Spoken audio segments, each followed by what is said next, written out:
상황이거든요. 그랬어요. 갑작스럽게 말씀하신 건 4년 반 동안 아무것도 못 찾고 있다가 그 윤석열 전 대통령이 파면된 4월부터 재수사를 했고 50일 만에 이런 내용들을 검찰 스스로가 외부에 밝힌 내용들인데 제가 볼 때는 이걸 새롭게 발견했을까? 거기에 대한 의심이 꽤 많이 있는 거죠.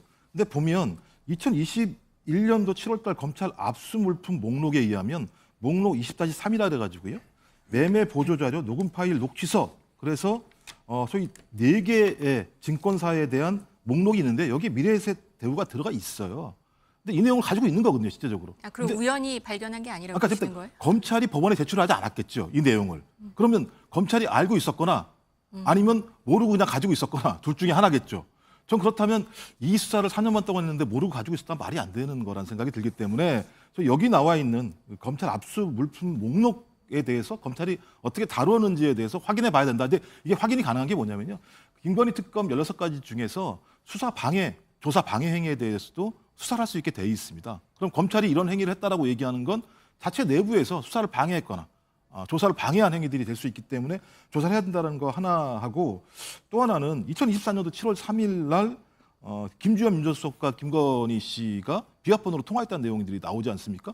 근데 통화 내용 자체를 들어보면 17분 49초, 15분 58초, 뭐 개인적인 얘기는 아니란 말이에요. 또 비화폰으로 얘기했으면 뭔가 보완이 필요한 내용들이었는데 이게 있은 다음에 11일 만에 소위 출장조사, 황제조사라는 게 있었고요. 도이치모터스 조사 같은 경우도 이때부터 흐지부지가 됐었고 이 수사를 총괄했었던 서울중앙지검장과 4차장은 현 정부가 들어오기 직전에 박성재 법무부 장관이 사표를 수리를 해서 검사를 그만둔 여러 가지 정황들이 있기 때문에 이 부분과 관련해서도 검찰이 김건희 씨 수사를 소위 묵인 또는 덮어둔 거 아닌가라는 의심이 꽤 있는 거죠. 전 그렇다면 이 부분은 아직 사실관계가 밝혀지지 않았으니 특검을 통해서 검찰이 4년 반 동안 김건희 씨에 대해서 어떤 수사를 한 것인지 그리고 어떤 증거 자료를 확보한 것인지 그리고 왜 그 증거 자료를 갖다가 확인하지 못한 것인지 만약에 확인했다면 왜 밝히지 않은 것인지에 대해서 좀 명백히 밝힐 필요가 있다. 만약에 이걸 밝혀지지 않게 된다면 검찰의 존립의 근거는 국민을 위해서가 아니라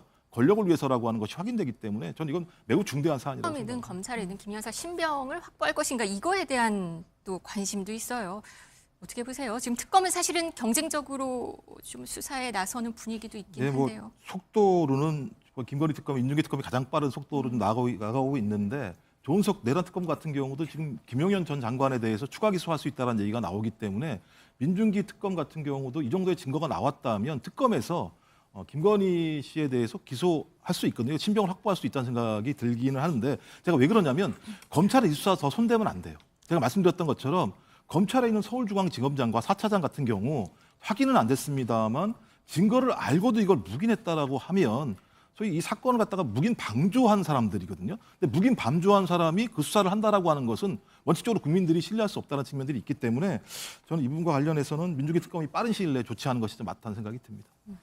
네, 그리고 안 들어볼 수가 없을 것 같아서 한마디 좀 하시겠습니까? 일단 재판을 받지 않겠다는 것도 아니고 형사소송법에 자기 관할지에서 재판받게 돼 있어요. 상식적으로. 그러니까 형사소송법을 따르라고 얘기하는 건데 검찰이나 서울지법이나 여기에 대해서 반대하는 저 이유를 모르겠어요.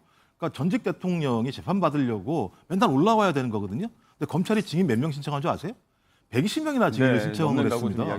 그러면 내내 이재명 정권 내내 문재인 전직 대통령이 재판받으러 서울을 왔다 갔다 해야 된다는 얘기밖에 안 되는 상황이에요. 그러니까 형사소송법에도 어긋나는 내용이고 그다음 문재인 대통령이 국민참여재판을 희망한다는 얘기는 뭐냐면 검찰의 기소가 어이가 없어서 그러는 거예요. 그러니까 그런 거잖아요. 예를 들면 사위가 갑자기 직장을 갖게 돼서 월급을 받게 됐다. 근데 그 이전에 문재인 전 대통령이 그 딸에게 생활비도 아니에요. 그 딸의 집에 살고 있기 때문에 월세 개념으로 준 겁니다. 생활비를 받았으니까 그게 사실상 뇌물이다라고 하는 논리예요. 이런 논리를 가지고 검찰이 기소를 해서 재판을 벌이고 있는 상황인데 자, 국민 여러분 들어보십시오. 이게 어떻게 뇌물입니까? 저도 국민의 법상식에 어긋나는 방식으로 전직 문재인 대통령에 대해서 창피를 주려고 하는 재판을 벌이는 의도가 무엇일까라고 하는 부분과 관련해서 이런 부분에 대해서 공개적인 어떤 국민참여재판을 통해서 무엇이 옳은지 좀 밝혀보자 이런 의미로 얘기를 하신 거로 제가 알고 있습니다. 여기에 대한 이제 재산 증식이 8억 원의 차이가 난다. 8억 원이 빈다. 이 이야기에 대해서 총리실은 그간에 이제 강연이라든지 기타 소득이 좀 된다. 이렇게 해명을 할 수 있다라고 얘기했는데 그 주장을 반박하는 얘기입니다. 1,400만 원 정도밖에 안 된다는 얘기예요, 지금? 기타소득, 사업소득이요? 일단 제가 볼 때는 기본적으로 좀 스피커는 잘못 고른 것 같다는 생각이 들어요. 저걸 주진우 의원이 말씀하시면 안 되는 거죠. 주진우 의원 같은 경우 검사 생활 17년 하고 그다음에 변호사 생활 2년 했는데 본인 재산이 70억이라고 하는 거잖아요. 그럼 예를 들면 재산이 많으면 다 설명을 해야 되는 겁니까? 그리고 청문회 과정에서 김인석 총리 지명자가 말씀하신 기타 소득 있지 않습니까? 예. 본인들이 세비로 받은 부분 같은 경우는 갚을 수밖에 없었다. 갚을 수밖에 없는 가장 중요한 이유 중에 하나는 뭐냐면 정치자금법 위반이기 때문에 거기에 해당되고 있는 비용을 갖다 다 갚지 않게 되면 계속 이자가 중과세로 불러나는 상황이 벌어지기 때문에 네. 그런 사람들한테 은행이 대출해 줄 턱이 없으니 사인들에게 돈을 빌려서 어쩔 수 없이 갚았다라고 하는 측면이고 세비의 대부분을 갚았고 그 외의 부분들 같은 경우는 기타 소득으로 갚았는데 그 출처에 대해서는 예. 청문 과정에서 밝히겠다고 얘기를 한 거예요. 네. 전 그래서 만약에 청문 과정에서 밝힌 내용 자체가 문제가 있다고 얘기한다면 그때 가서 문제 제기하면 되는 상황이거든요. 근데 제가 볼 때 지금부터 상당히 부정적으로 축제한 것처럼 이렇게 말씀을 하시는 내용인데 실제로 본인이 가진 재산 지금 남은 게 2억밖에 안 되는 거 아니겠습니까? 말씀하신 것처럼 6억에서 8억 정도의 사이의 비용을 갖다가 예. 어떻게 된 건지에 대해서 소명만 하면 끝나는 문제인데 상당히 부정적으로 뭔가 돈을 갖다가 만들었던 것처럼 프레임을 짜는 것이 더 오히려 문제이다. 예. 지켜보시면 될 것 같고요. 대신 말씀하신 것처럼 항상 문제가 되고 있는 좀 청문할 때 자료들은 좀 빨리빨리 내주시는 게 좀 좋다는 생각이 들어요. 네. 왜 그래야지만 국민들이 봐도 저 사람이 성실하게 인사청문회 응하는구나라고 하는 부분을 알 수 있기 때문에 전 지금까지 얼마나 덜 왔는지는 정확히 모르겠습니다만 네. 뭐 그렇게 말씀하시니 국민의힘이 빨리 내시죠. 빨리 내셔서 제가 볼 땐 국민들이 아시면 별 문제가 없다면 오히려 국민의힘이 국민적 비판에 직면하지 않을까 생각합니다. 정상회의에서 관련- 트럼프 대통령이 급히 조기에 귀국하더니 실제 군사 개입 가능성은 조금 커지는 모양새입니다. 이 상황이 악화될 수 있으니까 우리나라도 좀 준비를 잘해야 될 것 같은데요. 새 예. 정부 어떻게 지금 준비할까요? 말씀하신 것처럼 G7 회의에서 이재명 대통령이 공급망 문제에 대한 안정성들을 얘기했었는데 네. 중동에서 확전이 됐을 경우에 에너지 공급에 큰 차질이 벌어지게 되고 하필이면 우리 같은 경우 좀 경제적으로 상당히 위기의 상황이고 외교적으로도 3년 동안 상당히 고립된 측면들이 있었는데 네. 이 문제가 더 불거지게 된다면 우리 경제에 상당히 큰 치명타를 받을 수 있다는 생각이 들거든요. 네. 그래서 선제적으로 좀 에너지를 다변화할 수 있는 역할들을 했어야 되는데 이 급작스러운 전쟁 사태가 벌어졌기 때문에 그런 부분에 대한 대책들이 제대로 좀 준비된지 모르겠습니다. 시작된 지 며칠이 안 된 상황이고요. 네. 그래도 과거의 경험들이 있기 때문에 에너지 공급망 문제로 전 세계가 힘들었던 과정들을 우리도 겪었기 때문에 아마 정부 내 거기에 대한 플랜 B의 대책들이 있을 거라 생각이 들고요. 네. 그럼 플랜 B 대책을 통해서 전쟁의 상황에도 불구하고 공급망 문제에 대해서 우리 경제가 완충할 수 있는 좀 방법들을 국민들한테 설명하고 좀 발빠르게 대처하는 과정들을 보여줬으면 좋겠다. 그리고 아마 이런 부분들을 요구했기 때문에 이재명 대통령을 뽑지 않았을까 생각이 들어서 좀 지켜보시면 좋을 것 같습니다. 알겠습니다. 이재명 소년공이었던 어린 시절 얘기를 하면서 좀 공감대를 쌓기도 했다는 모습이 좀 눈길을 끌었어요.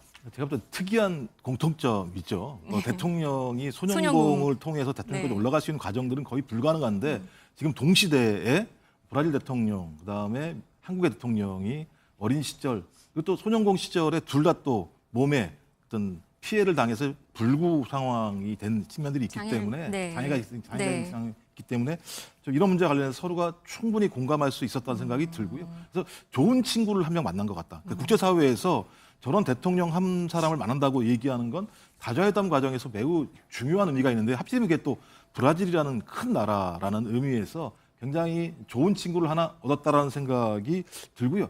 또 이거 말고 제가 제일 좋았던 건 뭐냐면 유엔 사무총장이 9월 달에 대한민국의 민주주의 회복에 대해서 국제사회 총회에 와서 좀 얘기를 해달라는 말씀을 하시면서 네. 대한민국이 민주주의를 지키고 시민이 승리한 민주주의의 이야기를 국제사회에 얘기하게 되면 한국의 국격이 매우 높아질 수 있다. 그러면 이전까지 우리가 만들었던 K컬처 플러스 K데모크라시라고 하는 문화와 민주주의라고 하는 두 가지의 국격을 만들어낼 수 있다면 앞으로 이 위기와 경쟁의 세계화 시대에 나름대로 한국이 이걸 돌파할 수 있는 좀 큰 힘을 가질 수 있겠다는 생각이 들어서 두 가지 정도 민주주의 회복력 그다음에 룰라 대통령 두 사람을 만난 게 우리에겐 큰 우군이 되지 않을까 생각을 합니다. 근데 룰라 대통령은 또 아까 재미있는 게 사법 리스크 닮은 꼴 이 얘기도 있어요. 그러니까요. 하필이면 또 다 이렇게 유사하게.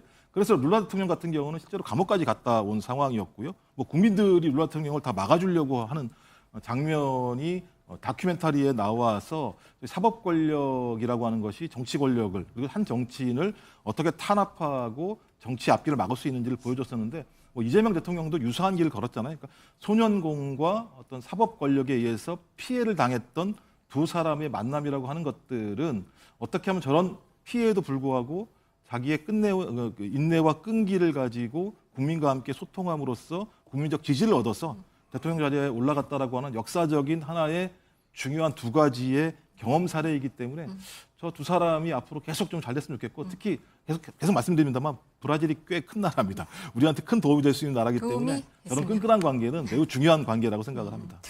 돌아온 이재명 대통령 이제 좀 시급한 국내 과제들이 지금 산적해 있습니다. 뭐부터 지금 해결해 나갈까 풀어 나갈까 궁금한데요. 뭐부터 할까요?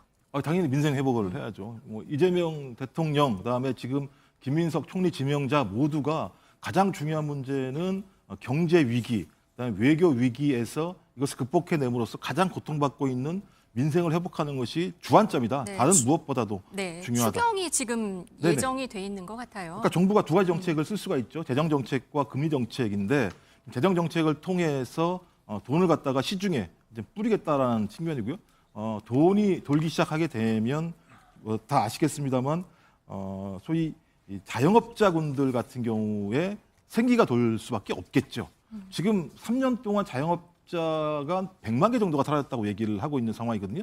경제 성장률은 0.8%로 예측되는 상황에서 마중물인 민생지원금이 전 국민에게 뿌려지게 되면 국민들이 이걸 소비를 하게 될 것이고 소비를 하게 되면 자영업이 나름대로 활기를 띨 수 있고 자영업이 활기를 띠게 되면 제조업과 농축산업 같은 경우도 동시에 활기를 띨 수 있는 선순환 구조를 만들어낼 수 있어서 좀 그런 마중물들을 만들어낼 수 있는 과정으로 재정 정책을 잘 추진했으면 좋겠다 이런 바람.